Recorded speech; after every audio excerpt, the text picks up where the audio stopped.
دوستای عزیزم سلام، حالتون چطوره؟ خوب هستین؟ سلامتین؟ من پشت در ماندم مادرم میرم دیگه خانه بیادرم، یادش بخیر وقتا همیشه پشت در میماندم.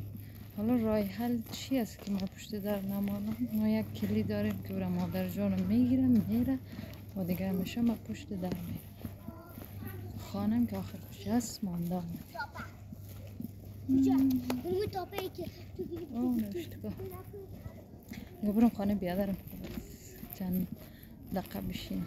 مانده زلا آمدیم پشت در بمانی، خیلی زور میتادم. دیگه چی ببین خیر است دیگه. برم خانه بیادرم ببینم که اونا هستن نیستن اونجا پشت در نمانم.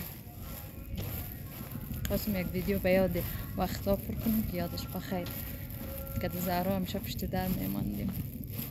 دیر شده بود که پشت در نمانده بودم، اینم امروز بعد از مدت پشت در باز نماندیم. خیر، امیدوارم برای شما اتفاق نیفته. بای بای.